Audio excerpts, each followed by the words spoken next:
was 27 when I started learning Spanish. Last year. I'm just kidding. I'm sorry. Last year. Last year. Last last decade or the one before.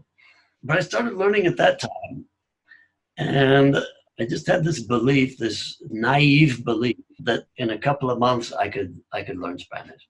If I ever sat down to just try to learn another language, I could learn it in a couple of months. Now, I don't know why I believe that, and it never was true. I didn't learn Spanish in a couple of months, but I had this idea that I would, and it wasn't because I thought that that's what everybody else did. I just had this idea that no, but I have a good brain. I can think it through. You were confident on your skills. Yeah, and of course, it did not take 2 months. But I think the attitude, naive as it was, I think it was helpful going in. By my own experience, which is just one little star in the galaxy, I tell people that yes, it says if you want to learn fast, it's a combination of grammar and skills based. But when I say grammar, I don't mean you sitting in a class and waiting for grammar to come to you. I mean you going out, buying the grammar puzzle, spreading all the pieces out on the table and start to put it together. And when you go to a class, if you do go to a class, have that teacher help you say, look, I've got these pieces together, but I'm still not seeing the connection. Can you help me there?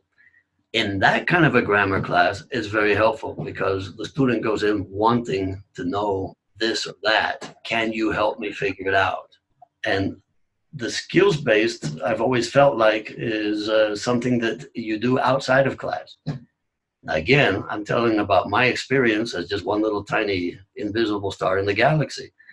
But the skills base was, let me take care of the skills base outside of the class. But when I come to class, I want you to answer me questions about little holes and bumps that I ran into out there in the real world trying to use the skills. I always thought of the class as kind of like a pit stop when you're doing NASCAR or something like that, and you're doing the laps. You come in for a pit stop, you got to change the tires, you got to do this, you got to check, whatever you got to check. To me, that's like a class, right? I go into a class because I need to get this stuff done, and I can't do this myself. I'm the driver, right? I'm the driver. I get back out on the right. I don't need anybody sitting next to me in the car telling me to turn left or turn right or do everything. Let me take care of that. Mm-hmm. And me, in my world, that's my skills based. When I come to a classroom, that's a beautiful example about autonomous learners. Yeah, and again, some learners are autonomous. My question is it, and that's kind of a different topic than grammar versus skills based, but is it possible? Is it even useful to look for ways to push students to be more autonomous? If you see that they're in a place and you cannot be inside of their head, you can take little cues from the outside and say, this person is in a place where it seems like they haven't discovered this or this about learning a language because it's their first time, and why would they have discovered this?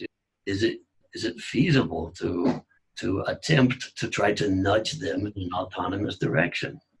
I don't know.